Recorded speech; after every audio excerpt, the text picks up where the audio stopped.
Good morning, good afternoon, good evening, wherever you are, whatever you're doing, and welcome to a transfer show special for Anfield Index.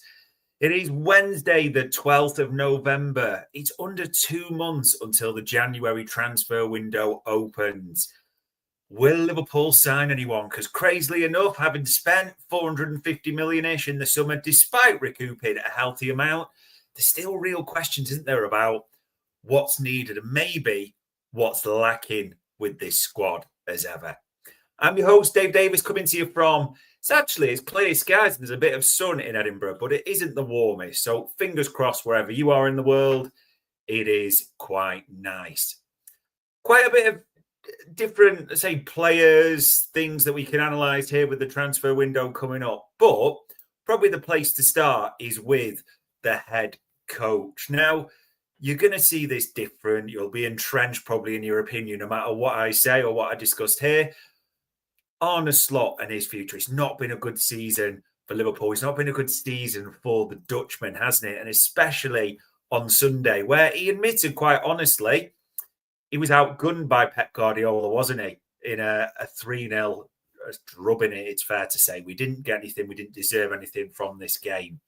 But importantly, there has been messages coming out from different sources. So Robertson Romano was saying on his pod the other day, the situation remains absolutely 100% under control and Liverpool have no intention to change anything. Liverpool maintain their confidence in the manager.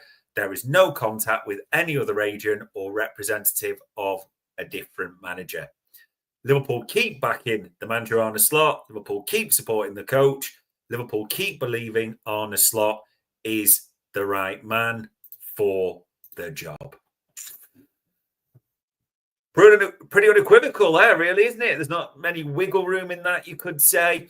And to be honest, you wouldn't expect anything different in the public message that's coming out from the club, or if there is any media briefings to sources, etc. It's what you'd expect right now. Of course, Liverpool, having won the league title in the summer, made that huge commitment to changing the squad, reinforcing it, however you wish to describe it, are going to back Arne Slot all the way. And just to add a little caveat onto the end of that, they're going to back Arne Slot all the way for now. Discussed it on various pods. We've had Journo say the same. We've had different bits come out. But the key part is, as long as Liverpool are in that race or thereabouts for the Champions League, Arne Slot will be secure in that job. Now, I see people go, is it 8th in the league, wherever we are now? But we're only a couple of points off those Champions League places. And naturally, there's a favourable run coming up, isn't there, for all the way through till Christmas and even on the 1st of January with Leeds at home. So there's a run of fixtures coming up where Liverpool should be putting points on the board. No doubt about it at all. Interestingly, tweet from the GOAT the other day, say literally yesterday, actually. As Indy Callier tweeted, we are not naive. Our Liverpool sources are from the club. Sometimes tell us what they want out in the media. They say Arne Slot is safe. Our opinion is, if the poor form continues into January, Arne Slot's job will be under serious threat. Probably agree with that, to be honest. If the run keeps up, I mean, we've all seen the stats recently, haven't we? 40% of the games we've lost since that PSG exit, the away record in 2025, where we've lost half of our games away from home. If that carries on, especially with this run of form, I think there's major questions to be asked there. Funnily enough, AWSC 5675 saying, don't believe we will get a new player in January, except maybe Gay. It would cost half of that 35 million less. We have spent more than 400 million, and any players would need to be offloaded the other way as well. Yeah, it's an interesting one, isn't it? And we'll get into all that. I mean, to start, because people keep seeing this mention of Gay, is that possible in January? All you can go off is David Ornstein, Fabrizio Romano, and Paul Joyce, who've all got articles or have put articles out there at similar times saying Liverpool will not move for Mark Guéhi in January, they'll be looking at the summer window when, of course, he'll be a free transfer. That's what all three have written. You see, you can't avoid that. There's no journalist or no source yet who said Liverpool may look to sort of trigger that, make a move in January, a reduced deal. And also at the same time, Crystal Palace have got their aim. So it's just really hard to see anything with Mark Gay in January. And yet, of course, there's always the situation could change. That's always the caveat for January, isn't it? But just to answer that, because a few have mentioned that in the chat panel. In terms of the summer, though, this seems to be a talking point. Liverpool's recruitment and, the gods that are involved in that for many, like Edwards, Hughes and others, have been taking a bit of a battering, haven't they? And mainly from ex-players, if you've listened, that Jamie Carragher there talked on the overlap about they've been left behind and they got it wrong in the summer with the type of players that they profiled and signed. Robbie Fowler also talking about it as well, didn't he, for a pod with a couple of ex-United players. I can't remember what it's called, not that I really care, but saying that they may have got that summer recruitment wrong. 450 million-ish spent. Imagine if they have got it wrong. Imagine if, as Jamie Carragher said, Liverpool have been left behind. Could be January to fix it, couldn't it, at the same time? But naturally, as we do on Anfield Index, let's get into the stuff because, as ever, we've spoken to journalists, analysts, as many people as we can, just trying to find out, anything going on. And it's important to say, and this almost sounds like a political statement, but there is an element of truth to it because everyone keeps saying it. January is a nightmare market. Clubs will know other clubs might be desperate or in need of players. And so there's a premium on it to start with.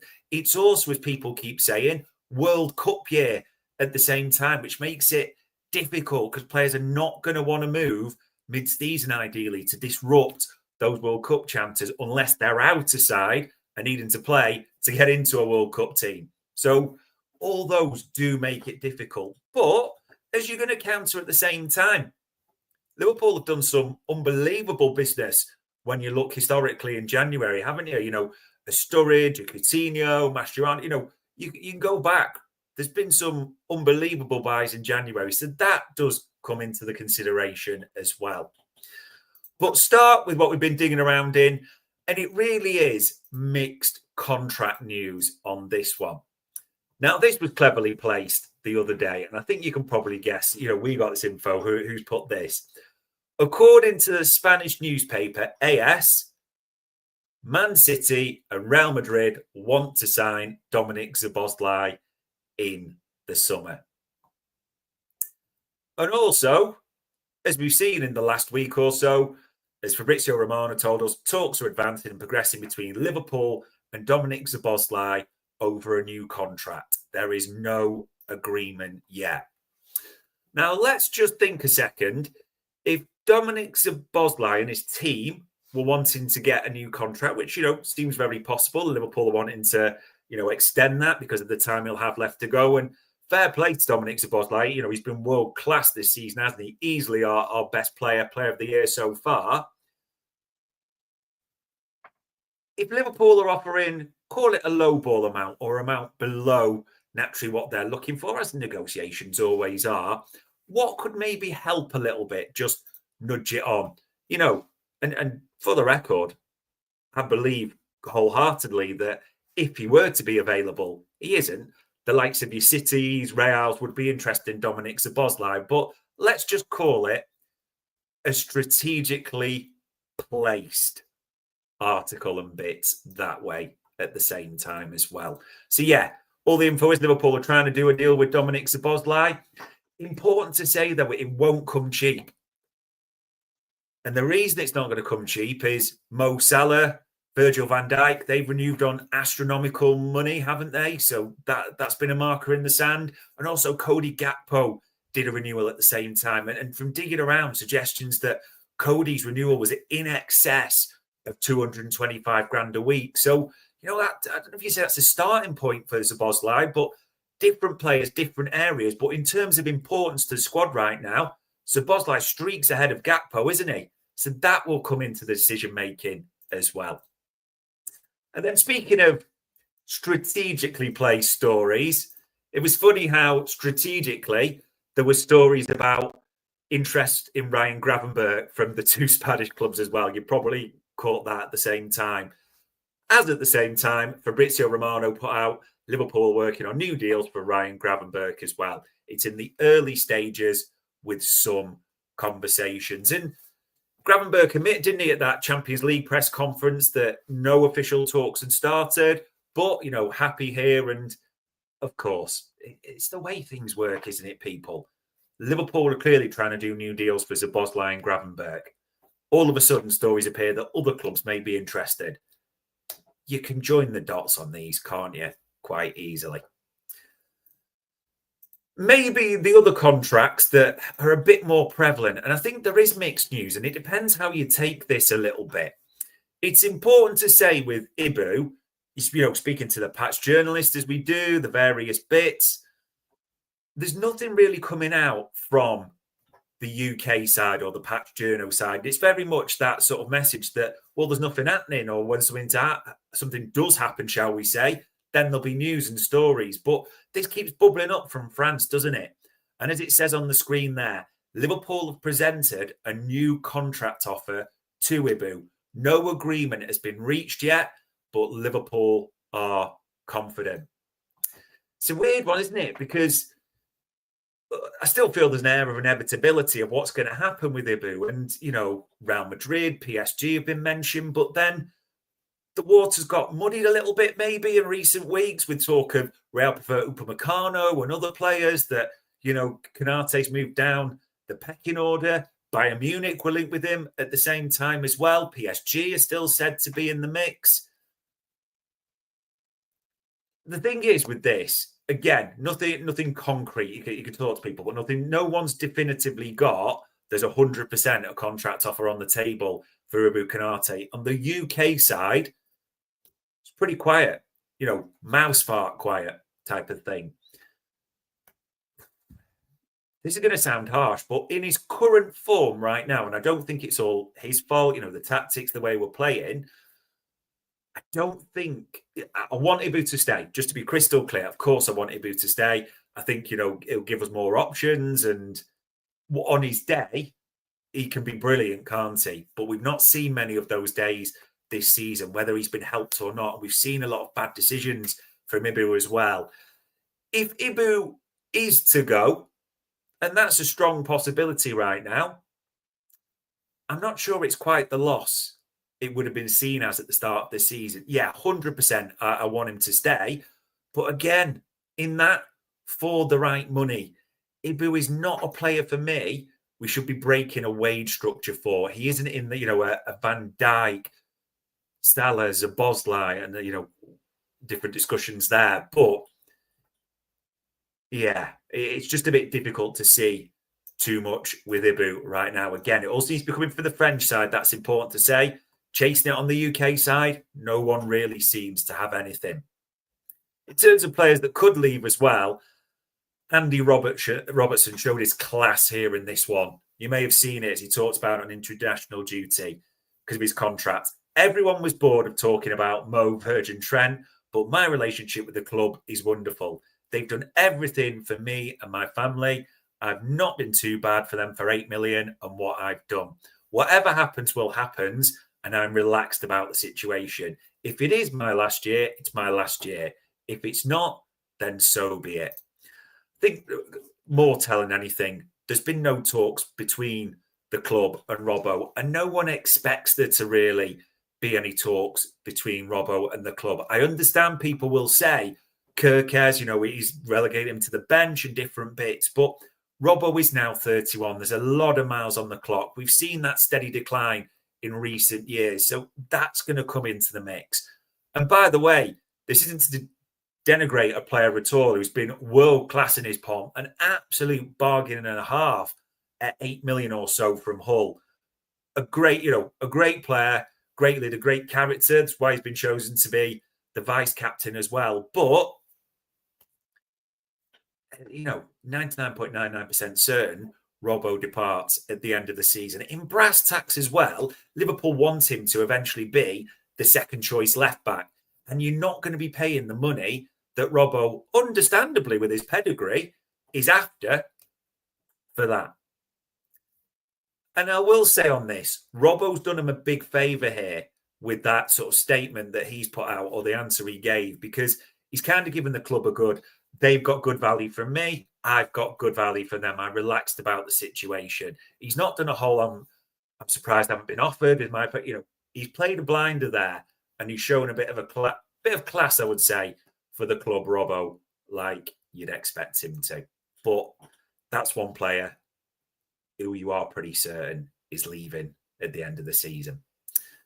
In terms of a player that could be coming back to the club, and me and Trev mentioned this on the transfer show about 4 weeks ago, that, people jumped on it recently. Of course, there's massive concerns over Harvey Elliott's loan to Aston Villa. Of course, now there's a real expectation that, as we said, he was in that David Ornstein article, it's 10 appearances, isn't it, to trigger the obligation. Villa are leaving him out the squad, or Unai Emery's not putting him in the squad repeatedly. And again, all the indications are, and you speak to people, journalists a different bit, that Villa and Liverpool are talking about that. And in fact, one journalist even said it's just when he comes back rather than if. You never know in football, but he's been repeatedly left out an Aston Villa squad. I think we all know what's going to happen there, don't we? I think most are expecting a situation where comes back and then a German club or another option for him, because he's not going to be on Arne Slot's thinking, despite I've seen a few tweeting about it. We're almost waiting now for Harvey to return back to Anfield at some point, aren't we? So yeah, real mixed news around the contracts. It is important to say for this next bit as well, from speaking to people, Liverpool have been scouting a lot of players still, even after the summer window. But it's important to say scouting doesn't necessarily mean anything. There's still a multitude of steps to go from there, as we know how Liverpool's recruitment works, that if a player is identified, they will be scouted. Then the information will be given back to the relevant suits, if you want to call it that, that we looked at again. Then the likes of Hughes Edwards would watch videotape, do all the references before they decided to make a move. So when you hear the phrase scouted, it's interesting that quite often it can be true, but there's a lot of steps before then for Liverpool to make a move for a player. But it is interesting that checking around, Liverpool are doing a raft of scouting, it's fair to say, on certain players. So you may have seen some of these, but naturally we're trying to check them out at Anfield Index at the same time. The first one, Ivory Coast, Wilfried Singo joined Galatasaray for 26.4 million quid in the summer. And yeah, as it says there, Liverpool had scouts present for Galatasaray's 3-0 win over Ajax in the Champions League. Yeah, doing a bit of digging, this is one of the players that Liverpool have been scouting. Again, doesn't mean necessarily anything will happen, but me and Bart's will be looking at him in transfer market metrics. The bit of it, and listen, I can't pretend I've got different bits, or say I watch the Turkish league inside out. That would be an absolute lie. But the big bits we've got on this from doing a bit of digging is can play centre back, can play right back, very physical, good in the air, very much a defensive nature. So if he was to be a full back, it wouldn't be a Conor Bradley type or a Jeremy Frimpong. But as you can see there, because he's got two profiles on FBref, centre back and full back, and if you flip into his full back, 99th percentile for interceptions, clearances, and aerial one. It's the strong defensive element, although good pass completion at the same time as well. So the bit we honestly got on this was if Liverpool are looking or were to make a move for Singo at all, almost similar to the suggestion was to us, the way Arne Slot said it up at Feyenoord, where if you remember, he would have a back four, but Gertrude would almost become inverted or make it a back three at times, that Singo could be a similar player. Again, I'm not going to lie, that's info we've got. I'm not going to say we've watched him repeatedly, or I have individually, but Liverpool, our info is, have been scouting that player. But again, there's steps to it. Maybe one that might get a few more excited. Digging on this, Liverpool have scouted this player a number of times now, and recently as well. As the reports are coming from Ecuador, Liverpool want to sign Club Brugge defender, I might butcher his name here, Joel Ordonez. The Reds would make an offer of more than 35 million to secure his signature. Now, again, info for this, and that's why I wanted to try and phrase it differently. Yeah, Liverpool have scouted him, but our info is very recently. That's been a continued scouting process for that 21-year-old as well, who I know is popular with a number of Liverpool fans, especially on the basis of, good pass completion, progression, quick, decent in the air, it's fair to say. You've also probably clicked him in the Champions League at the same time as well, doing very well for Club Brugge at the same time. Young, if it is around the 35 million, as a lot of people have referenced, well, you're going to put that money on Gay, weren't we, as well? So that's a smart move there. And I could understand it. I could genuinely understand that at the same time as well. As we said, all we've got at Anfield Index is that Liverpool have looked at this player, scouted him a number of times now, and very recently as well. So it will be interesting to see if anything happens, as we say, in January with that player. I know that will be a popular move for a lot of fans. In terms of other centre-halves, you've probably seen him. Now, this is one we've talked about, so it's nothing brand new before. Liverpool are 100% keen on Nico Schlotterbeck. That's the same briefing in Germany and the UK that we're getting as well.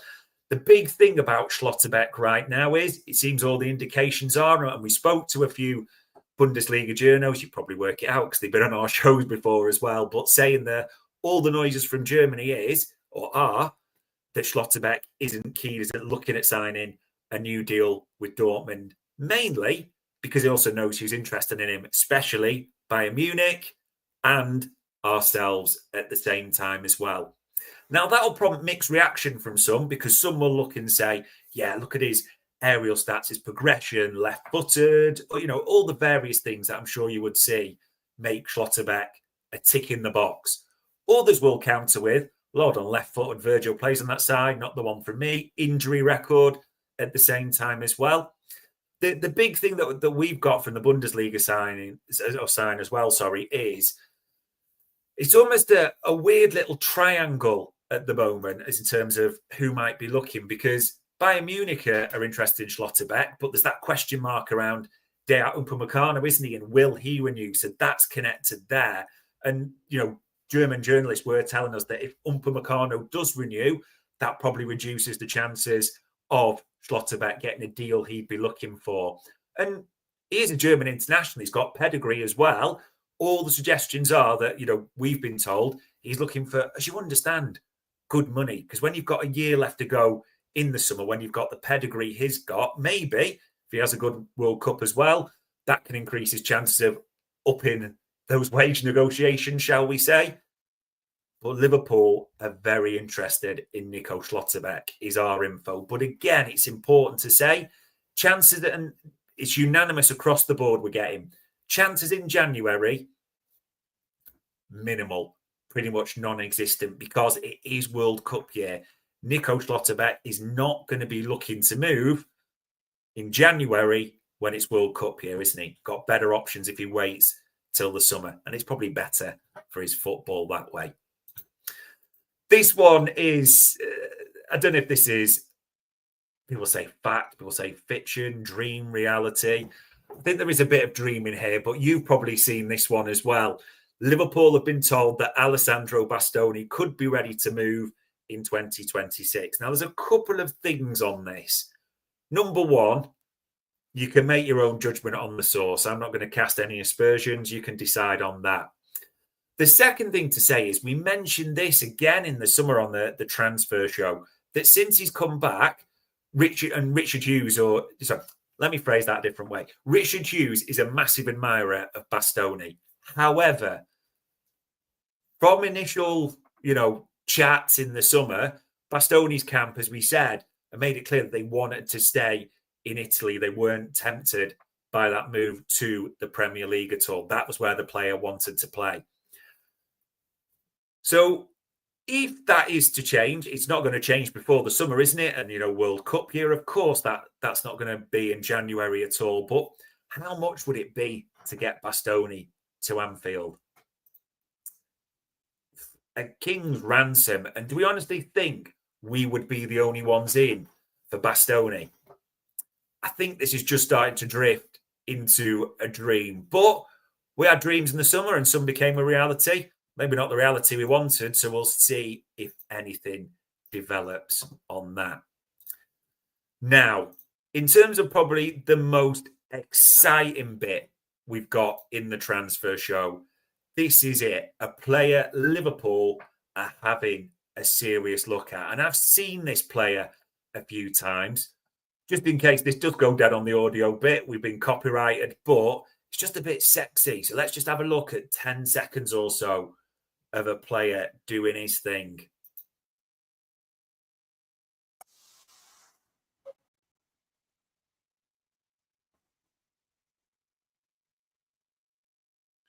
We'll cut that before we get in any more trouble. But I'm probably pronouncing his name completely wrong. So, people can pick me up on that. But Bouaddi, Lille midfielder, now Moroccan born, but declared for France as well, hasn't he? Very young, 18 years old. Now, it's important to say in this, when doing a bit of digging, that Liverpool have scouted this player a number of times. And our info is that Liverpool have spoken to Bouaddi and Lille about Bouaddi himself a number of times. That's our info. So a bit stronger than anyone else. Now, in terms of the way we operate and looking for a bargain, in the summer, he'll only have 1 year left to go on his deal. And other clubs that have watched this player in the Premier League, AC Milan, have apparently expressed their interest as well. And our info is that actually, if it was to be a January move, Lille would deal at around 55 million euros, which translates to about, 48 million quid, I think it does, doesn't it? You'll want an aggressive midfielder in there, don't you? You all want more legs, one who thinks defensively, first of all. I mean, just from the bits I've seen, there's a lot to like. A decent passer. I'd say decent. Not got a ping on him like many of the others, but a solid passer. But, can carry the ball there. 96 for successful take-ons. But it's the aggression to his game, isn't it? 75th percentile for tackles, as you saw in that footage. 80th percentile for blocks as well. Now, again, it could be one way you're kind of thinking, now, is he ready for now? 18 years old. But he's only 18. Played a lot of minutes for Lille in the Ligue 1, bits in the Europa as well so far this season. Could he be one Liverpool look to in the midfield early? Or might they just wait till the summer? But that's probably important to say. Our info is that Liverpool have scouted heavily Bouaddi at Lille and have spoken to the players' camp and his club. And that with a year left to go in the summer, Liverpool are well aware of the fee, around 55 million euros, it would take to bring him to Anfield. Will they do it? Don't know. That is probably a different question altogether. In terms of the hottest rumour around a player, though, I bet you've all clocked this. Indy has now retweeted this, the GOAT, 4 separate times since he put it out. Look at that, November the 11th, yesterday, 1.1 million views. Antoine Semenyo has asked to leave Bournemouth in January. He's retweeted that 4 times. Now, also, Indy, in the last week, you probably saw that one as well, that Liverpool have submitted a £65 million offer to sign Semenyo from Bournemouth, and the player wants the move. Indy is going proper hard on this one. isn't he? He tweeted, say, if you look at those 2 tweets individually, he's retweeted them 7 times now. Semenyo. Really, I think the fan base is mixed on this one because in terms of positives, the physical gifts are astounding. The pace he could bring and the physical gifts to our front line, across the front line, could play left, right, potentially even in the middle in situations. Ticking the box there. He's in hot form, you could say, right now, although some will see, is that patchy, streaky play? Always look at the underlying stats rather than when they got the hot hand. But he'd do a job for us. He would just give us something that we don't have, as in that searing pace in the front line as well. So that would be a positive. On the other side, as we mentioned before, talk that he does have a clause in his contract, but it's actually our info is at Anfield Index for the summer. But if the player does want the move, that will strengthen Liverpool's hand. But are Liverpool in? And listen, I'm not going to throw any shade against the GOAT himself, Indy Callier, but genuinely not getting anything apart from what Indy's saying, that Semenyo is, and important to phrase it this way, is of interest for January for Liverpool. If he is, it's right to ask a few question marks because as we said on the transfer show in the summer, they had a good look at him and decided against it when they were, planning all the summer and giving Naoni a pathway and, they said Rio and Gamoa a pathway and all those types of things. So does it show if it is serious, it does happen? Would it be almost, I don't know, an admission that we got it wrong in the summer? Although maybe with the profile, and a lot of people are saying that already. What do you reckon, though? Would you want Antoine Semenyo in January? It's important to say, I do think he could improve us, but in terms of priority, it's about 4th or 5th on the list for me, realistically. It's one of those ones where you're saying you're putting a conservatory on the back of the house when there's holes in the roof. We need defenders, first of all, don't we? We need progressive defenders at the same time as well. We need a bit of physicality in the middle. Is Semenyo top of the list? And yet you'd probably all be a little bit excited like me, wouldn't you, if it did happen in January. So we'll have to see. But the GOAT is going hard on that. We'll see if anything else develops. In terms of other January news, because honestly, I've seen other people mentioning this as their exclusive and different bits. Look at that. 1 month ago, we had this saying that Liverpool had spoken to the camps of Ousmane Diomande at Sporting and Jan-Paul van Hecke at Brighton. And you will decide whether you like those players. Different types, aren't they? Diomande played in the back 3, back 4, very good on the ball, great recovery pace. People will quote, AFCON. So I'm not sure it's wise to buy him right now. It could be a summer move. Who knows? Van Hecke, that's maybe an interesting one, isn't it? Although I know some are against his defensive skills. But in terms of an actual progressive defender, you're putting him right at the top there, aren't you? Funny.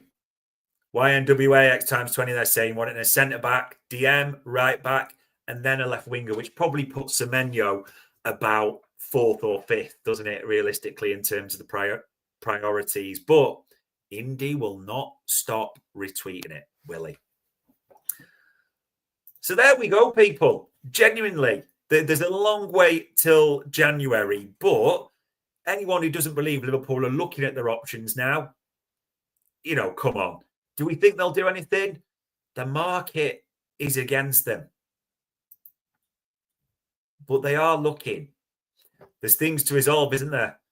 Konate, I know people are getting popular or getting excited. He might renew from France, but genuinely, again, important to say nothing on the UK side. It does look like Harvey Elliott's coming back in January. It does look like, for all intents and purposes, we're in Andy Robertson's final year at the club. As we've been told by numerous people, Liverpool have been scouting, but scouting to buying, there's a fair few steps in between at the same time. But as we said there, our info is Liverpool have been looking at Joel Ordonez at Bruges, if I'm pronouncing that rightly. and more importantly, have been looking heavily and spoken to Lille about the young midfielder, Bouaddi, who will have a year left to go in the summer as well. You can make your mind up as to whether you think they're good players. You can make your mind up, as Indy keeps retweeting about Semenyo, whether you think that's a good move or not. As Chris Murray says there, we have two key priorities, which is the general sentiment, isn't it? I'm not sure Semenyo is top of anyone's list. But there we go, ladies and gents. Those are the bits we have. Christ, the year's moving quick, isn't it? It's November already. The fixtures come fast after the international break, all the way up to that favourable run of Christmas. And then the January talk will be in full swing, won't it? But on Wednesday, the 12th of November, that was a transfer special for Anfield Index.